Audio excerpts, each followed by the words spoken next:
दोस्तों हम आपके लिए लाए हैं BCC 101 इंट्रोडक्टरी माइक्रो इकोनॉमिक्स का पूरा कोर्स जो कि इग्नो के स्टूडेंट के लिए है और इग्नो की सिलेबस के अकॉर्डिंग है। इसमें आपको वीडियो कोर्स के अलावा नोट्स मिलेंगे जो कि हार्ड कॉपी में भी होंगे, पीडीएफ में भी होंगे और पिछले सालों के क्वेश्चन पेपर के सॉल्यूशन भी मिलेंगे। तो अगर आप इस पूरे के पूरे कोर्स को एक्सेस करना चाहते हैं तो हमारी एप्लीकेशन विष्णु इकोनॉमिक्स को जरूर डाउनलोड कर लें। आपको इसके साथ साथ इस तरीके के हार्ड कॉपी नोट्स भी आपको मिलेंगे और अगर अधिक जानकारी आपको चाहिए तो हमारे दिए हुए नंबर से आप हमसे कॉन्टैक्ट कर सकते हैं। तो दोस्तों BCC 101 की हमारी छठी वीडियो है। इसके अंदर हम price elasticity of demand, income elasticity of demand and cross elasticity of demand cover करने वाले हैं। अगर आप हमारी पूरी की पूरी वीडियो को एक्सेस करना चाहते हैं तो आप हमारी एप्लीकेशन विष्णु इकोनॉमिक्स को जरूर डाउनलोड कर लें। इलास्टिसिटी ऑफ डिमांड का मतलब है कि डिमांड को जितने भी फैक्टर इफेक्ट करते हैं उनमें अगर चेंज होता है परसेंटेज चेंज, तो उसकी वजह से डिमांड में क्या चेंज आएगा। यानी कि अगर डिमांड को इफेक्टेड करने वाले जितने भी फैक्टर्स हैं उनमें से किसी एक में परसेंटेज चेंज होता है, जैसे इनकम में परसेंटेज चेंज होता है या रिलेटेड गुड्स के प्राइस में परसेंटेज चेंज होता है या प्राइस में परसेंटेज चेंज होता है, उसकी वजह से क्वांटिटी डिमांड में क्या परसेंटेज चेंज आएगा, उसके प्रोपोर्शन को ही हम बोलते हैं इलास्टिसिटी ऑफ डिमांड। तो यहाँ पे मैं आपको बता देता हूँ, इलास्टिसिटी ऑफ डिमांड का मतलब है percentage change in demand upon percentage change of any factor of the demand. तो यहाँ पे बच्चों मैं आपको ये भी बता देता हूँ कि तीन प्रकार की इलास्टिसिटी ऑफ डिमांड होती है। पहला है प्राइस इलास्टिसिटी ऑफ डिमांड, दूसरा है इनकम इलास्टिसिटी ऑफ डिमांड, तीसरा है क्रॉस इलास्टिसिटी ऑफ डिमांड। तो तीनों के बारे में ही मैं आपको डिटेल में इस वीडियो में समझाने वाला हूँ। तो शुरुआत करते हैं बच्चों प्राइस इलास्टिसिटी ऑफ डिमांड से। जैसा कि हम जानते हैं कि किसी भी गुड्स का प्राइस उसकी डिमांड को इन्फ्लुएंस करता है। लॉ ऑफ डिमांड हमें केवल ये बता के छोड़ देता है कि कीमत के घटने से डिमांड बढ़ेगी, यानी कि प्राइस अगर फॉल करता है तो डिमांड जो है वो राइज करेगी, लेकिन एक्सटेंड नहीं बताता। देखिए अलग अलग केसेस में डिमांड भी अलग अलग तरीके से राइज करती है। तो एक्सटेंड का मतलब है आपको ये बताना है कि कितना गुना बढ़ेगी, यानी कि उसका जो वैल्यू है, वैल्यूएशन है, एक्सटेंड है, उसके बारे में ये जानकारी नहीं देती है बच्चों। तो मैं आपको ये बता देता हूं कि जो इलास्टिसिटी ऑफ डिमांड है वो एक्सटेंशन के बारे में बताती है, यानी कितना एक्सटेंड हुआ, डिमांड में कितना चेंज हुआ। जैसे मान लीजिए मैं आपको एक गुड्स ले रहा हूं, एक गुड्स है ए गुड्स, बी गुड्स और सी गुड्स।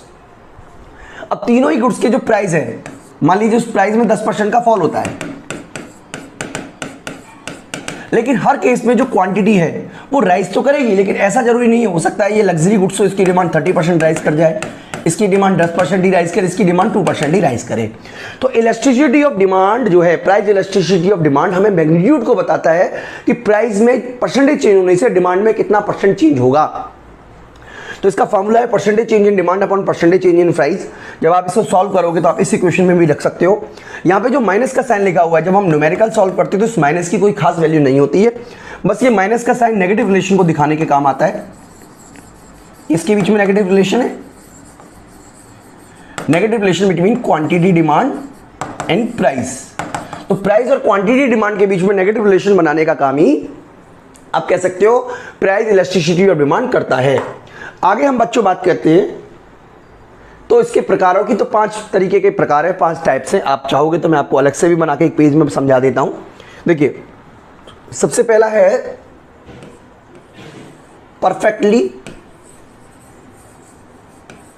Perfectly inelastic demand. तो परफेक्टली इनइलास्टिक डिमांड का क्या मतलब है? परफेक्टली का मतलब पूरी तरीके से, इनइलास्टिक मतलब ना बदलने वाली डिमांड। यानी कि हम एक ऐसा केस लेके चल रहे हैं, जैसे मान लीजिए कोई लाइफ सेविंग ड्रग्स है, इसका प्राइस 100 रुपीज़ पर कोई कंज्यूमर जो है वो 100 यूनिट बाय करता है गुड्स की। उसी गुड्स का प्राइस अगर 200 हो जाए या 50 हो जाए तो उसकी डिमांड पर किसी भी तरीके का असर नहीं पड़ेगा। ये एक हाइपोथेटिकल कंडीशन है, लेकिन कंडीशन तो है, एक्सटेंड तो है, पॉसिबल तो है। उस केस की डिमांड है उसको हम कहते हैं परफेक्टली इनइलास्टिक डिमांड। यानी कि इस केस में क्या होता है बच्चों, जो हमारा प्राइस है वो देखिए चेंज हुआ। मान लीजिए ये हमारा, सबसे पहले हम यहाँ पे रख लेते हैं क्वांटिटी। अब इस केस में जो प्राइस है अगर वो चेंज करता भी है तो डिमांड जो है वो चेंज नहीं होगी। यानी कि प्राइस चेंज होने से डिमांड चेंज नहीं हो रही है, इसलिए इस लाइन में डिमांड कर्व एक बिल्कुल सीधी रेखा में होगा इस तरीके से, और इस केस में जो ईडी है वो इक्वल टू 0 कहलाएगी। यानी कि क्या मतलब है इसका? इसका मतलब है कि percentage change in demand upon percentage change in price की बात करें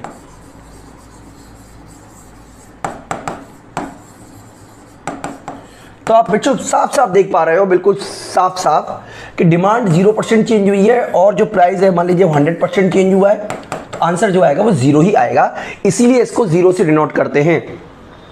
बच्चों मैं उम्मीद कर रहा हूं कि आपको मेरी बात समझ में आ रही होगी। ठीक है, दूसरा जो केस हम बच्चों को समझा रहे हैं, मान लीजिए वो दूसरा केस है परफेक्टली इलास्टिक डिमांड का।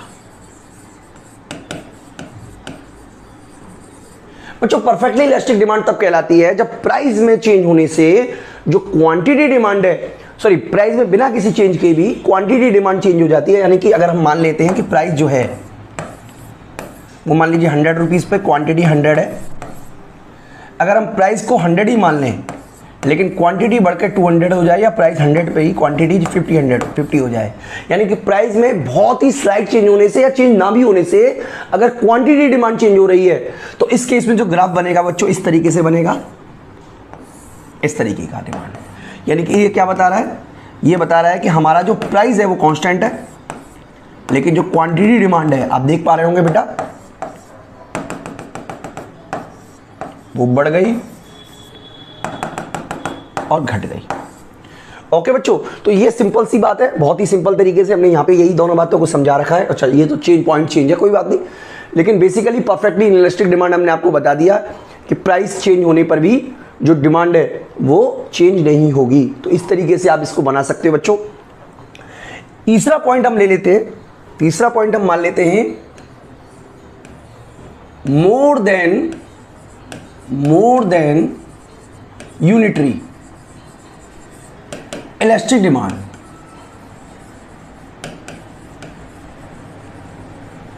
यानी कि यहां पे ईडी जो है वो मोर देन 1 है। इस केस में क्या होगा बच्चों, प्राइस मान लीजिए आपकी 100 है और क्वांटिटी आपकी 100 है। प्राइस अगर 80 हो जाता है और क्वांटिटी 150 हो जाती है, यानी कि अगर हम परसेंटेज चेंज की बात करें, अपना फॉर्मूला यूज करें percentage change in demand upon percentage change in price, तो डिमांड में जो परसेंटेज चेंज हो रहा है वो 50% का हो रहा है और प्राइस में जो चेंज हो रहा है वो 20% का हो रहा है। यानी कि अगर हम इसको डिवाइड करेंगे तो जो आंसर आएगा वो 2.5 आएगा। यानी कि इस केस में ईडी मोर देन 1 कहलाएगी। यानी कि डिमांड मोर देन 1 तब कहलाती है जब प्राइस में चेंज होने की वजह से जो परसेंटेज चेंज इन प्राइस है उसके कंपैरिजन में जो परसेंटेज चेंज इन डिमांड है वो ज्यादा रहे। इस तरीके की चीज को हम बोलते हैं more than unitary elastic demand. और डायग्राम की अगर हम बात करें बच्चों तो डायग्राम जो बनेगा इसका वो फ्लैट बनेगा, ज्यादा फ्लैट बनेगा। इसका मतलब क्या हुआ, इसका मतलब भी मैं आपको समझा देता हूं। इसका मतलब है कि प्राइस में थोड़ा सा भी चेंज आता है तो डिमांड में कंपैरेटिवली ज्यादा चेंज आएगा। यानी कि प्राइस में थोड़ा सा भी चेंज आने से जो डिमांड है उसमें ज्यादा चेंज देखने को मिलेगा। तो इस तरीके की जो डिमांड होती है वो कहलाती है मोर देन इलास्टिक डिमांड। दूसरा पॉइंट भी हम कवर कर लेते हैं जिसको हम बोलते हैं less than elastic, less than unity elastic demand. तो लेस देन यूनिट इलास्टिक तब कहलाएगी जब प्राइस मान लीजिए 100 है और क्वांटिटी 100 है। प्राइस हो जाती है मान लीजिए 50 और क्वांटिटी रह जाती है केवल 120। यानी कि प्राइस में जो चेंज हुआ है वो 50% का हुआ है लेकिन डिमांड में जो चेंज हुआ है वो 20% का हुआ है। इसका मतलब जब हम फार्मूला पुट करेंगे और 20 को डिवाइड कर देंगे 50 से तो जो आंसर आएगा इट विल बी 0.4। ओके बच्चों, तो इसका मतलब ये हुआ कि इस केस में जो डिमांड है ईडी जो है वो लेस देन 1 है। यानी कि अगर प्राइस में जितना भी परसेंटेज चेंज होता है, अगर क्वांटिटी डिमांड में उस परसेंटेज चेंज प्राइस से कम चेंज होता है तो उसको हम बोलते हैं less than unitary elastic demand. Diagram की अगर हम बात करें मेरे प्यारे बच्चों तो डायग्राम इस तरीके का बनता है, मोर स्लोप या आप कह सकते हैं स्टीपर बनता है। इसका क्या मतलब है, इसका मतलब ये हुआ बच्चों कि क्वांटिटी को अगर थोड़ा सा भी आप चेंज करना चाहते हो तो आपको ज्यादा मात्रा में प्राइस को कम करना पड़ेगा। इसका मतलब इसका जो स्लोप है वो मोर है और इसका जो स्लोप है वो लेस है। आप डायग्राम के शेप से देख सकते हो कि मोर देन 1 कब होगी और लेस देन 1 कब होगी। ये ज़्यादा फ्लैटर होगा, ये कम फ्लैटर होगा, ये फ्लैटर होगा, ये स्टीपर होगा। इसकी वजह ये है बच्चों। एक और पॉइंट रह गया, उसको भी हम यहीं कवर कर लेते हैं। और एक और पॉइंट है, उसको भी हम कवर कर लेते हैं। वो कहलाता है हमारा 5th पॉइंट है हमारा यूनिटरी इलास्टिक डिमांड। यानी कि इस केस को कहेंगे ईडी इक्वल टू 1। यानी कि कहने का क्या मतलब है कि जब प्राइस में जितना परसेंटेज चेंज होगा सेम डिमांड में चेंज होगा। आप देख पा रहे हैं दोनों में कितना परसेंटेज है, 20% है। यानी कि प्राइस बढ़ने से क्वांटिटी घटेगी, ये तो श्योर है, लेकिन जो चेंज होगा यानी कि 20% अगर प्राइस बढ़ती है तो डिमांड भी 20% ही घटेगी। इसका मतलब ये हुआ प्यारे बच्चों कि 20 को अगर हम डिवाइड कर देंगे 20 से तो आंसर 1 आएगा। इसका मतलब ईडी जो होगी वो इक्वल टू 1 होगी। तो ये डायग्राम है हमारा, आप इसको सिंपल तरीके से बना सकते हो। ओके बच्चों, तो अगर हम सिंपल समझना चाहें, सिंपल शब्दों में एक और पेज बना लेते हैं बच्चों। हम सिंपल शब्दों में समझना चाहें तो एक डायग्राम के थ्रू मैं आपको सारी बातें समझाने की कोशिश करूंगा। देखिए यहां मैं 1 लिख देता हूं। तो अगर आप ग्राफ ऐसे बना रहे हो तो ये आपका ईडी जो है वो मोर देन 1 होगा। अगर आप इस तरीके से बना रहे हो तो ये लेस देन 1 होगा। और अगर बिल्कुल बीच में लेकर आ रहे हो तो ये ईडी इक्वल टू 1 होगा। इस तरीके से खड़ा है तो ईडी 0 होगा, और ऐसे लेटा हुआ है तो ईडी इक्वल टू इन्फिनिटी होगा। इसका मतलब ये हुआ बच्चों, बिल्कुल सिंपल तरीके से हम आपको समझाने की कोशिश कर रहे थे। ठीक है, सिंपल तरीके से समझाने का मतलब है कि इस तरीके का हो सकता है और इस तरीके का हो सकता है। ये दोनों के दोनों एक्सट्रीम केसेस है। ये तब होगा जब ईडी 0 होगी और ईडी इन्फिनिटी होगी। और ये वाले केस ज़्यादा प्रैक्टिकल है, यानी कि ऐसा लग्जरी गुड्स के केस में होता है, ये नेसेसिटी गुड्स के केस में होता है और ये कंफर्ट गुड्स के केस में होता है। तो यही सारी बातें बच्चों हमने ऑलरेडी समझाई हुई हैं। आप चाहो तो ये नोट्स को आप डाउनलोड कर सकते हो, जैसा कि मैंने आपको ऑलरेडी बता दिया है। हमारी एप्लीकेशन के अंदर ये मिल जाएंगे। सारी बातें बच्चों वही लिखी हुई हैं जो हमने आपको समझाई हैं। अब हम आगे बात करते हैं इनकम इलास्टिसिटी ऑफ डिमांड की। देखिए